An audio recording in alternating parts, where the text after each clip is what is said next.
તો હર હર મહાદેવ મિત્રો, સ્વાગત છે તમારું આપણા બીજા એક નવા બ્લોગમાં। તો આજે છે ભાદરવા મહિનાની અંધારી ચોથ અને આજે છે મારા દાદાની શ્રાદ્ધ, એટલે અમે જઈ રહ્યા છીએ સમાધિએ દર્શન કરવા હાટું અને ચોથ જાળવા માટે। તો હાલો। તો મેં લઈ લીધા છે ફૂલડા આ કણિયાલમાંથી દાદાને ચડાવવા માટે।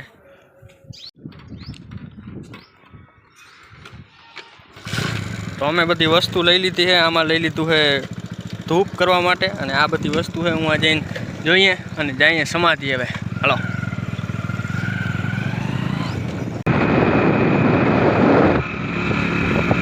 તો મિત્રો આ જગ્યાએ તો ડબલમાં બાઇક હાલે એમ છે નહીં, હમણાં પડતા પડતા રહી ગયા। હવે સિંગલમાં જાય હેરો ને હું હવે ધીમે ધીમે પાછળ હાલ્યો જાઉં। હમણાં એક વરસાદમાં હું પણ અહીંયા આવ્યો જ હતો ને, એ વ્લોગ તમે ના જોયો હોય તો તત્કાલ જોઈ લેજો ને હું એની લિંક પણ આ વિડીયોમાં રિલેટેડ વિડીયો કંઈ ના આવે એમાં નાખી દઈશ। આ મસ્ત જો ઝીણા ઝીણા ઝરણા પણ ચાલુ છે।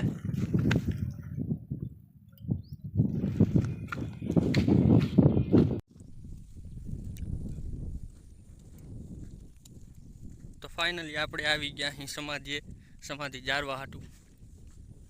મર્સિડીઝ અહીંયા મૂકી દીધી।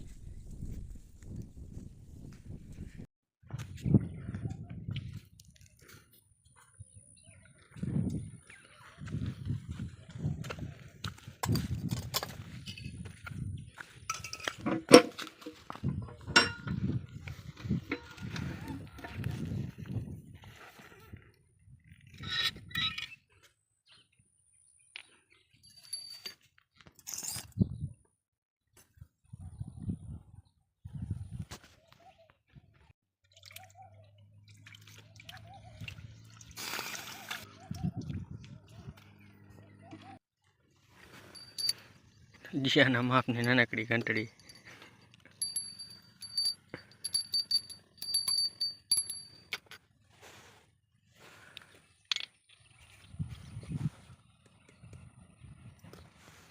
વરસાદ તો કેવું મસ્ત થઈ ગયું બધું, જો ઢીલું છમ।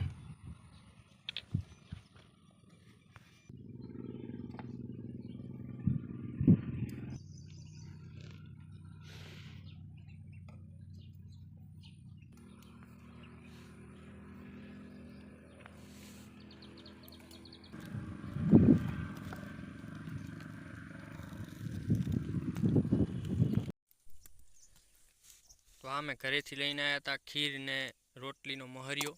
આમાં એનું ધૂપ કર્યું છે અને હવે બાકી વધ્યો એ આજુબાજુ કીડિયામાં અને મકોડામાં પૂરશું, જેથી એ પણ ખાય।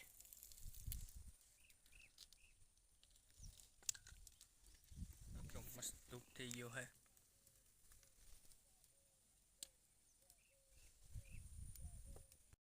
તો મિત્રો ખીર અને રોટલીના મહરિયાનો ધૂપ કર્યો ને હવે આપણે આને કીડિયું કે મકોડા જ્યાં પણ હોય હું આપણે આને વેરી દઈએ, જેનાથી એ ખાઈ જાય।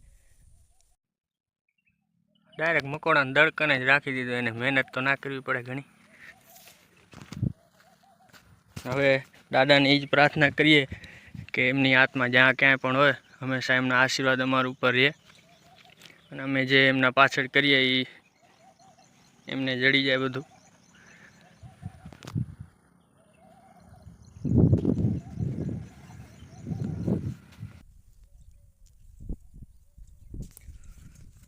તો સમાધિ જાળવાનું કામ જે કાંઈ પણ હતું એ બધું થઈ ગયું છે અને હવે અમે જઈએ ઘર તરફ પ્રયાણ કર્યો હવે।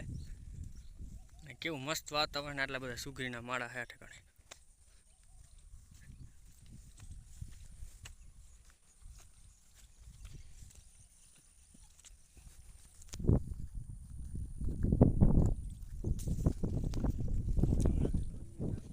હાલે જ ને હવે વળી અહીંયાથી ચાલુ થાય।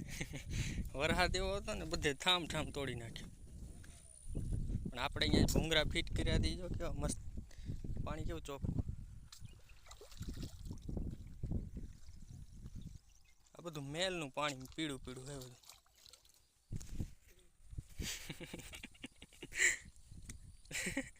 જેવું લાગે ને દેખાય હોય નહીં, કેવું ચોખ્ખું લાગે, પણ આમાં ઠરી જાવ બધા। આવ્યો તો ને તેથી ઓગણનું પાણી 8 ઠેકાણે હાલતું, જો આમથી આવ્યું ને આમથી હાલતું હતું। અને આ જે રહ્યું ને ખાલી ખેતરનું પાણી છે આ બધા।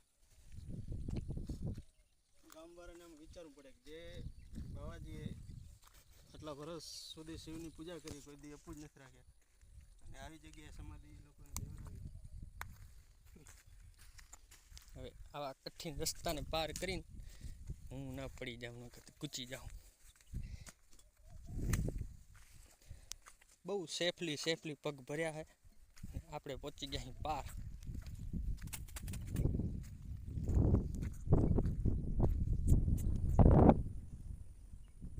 સુંદર લાગે એવું હે ને ગૂંચી જાય બધા. હાલો તો હવે જાય ઘરે, કારણ કે આજે શ્રાદ્ધ છે એટલે ઘરે બધા મહેમાન આવ્યા છે, અહીંયાને જમાડવાના છે. તો તમે આ વિડીયોને લાઈક કરતા જાજો ને આપણી ચેનલને સબસ્ક્રાઈબ કરવાનું ભૂલતા નહીં. ત્યાં સુધી બાય બાય.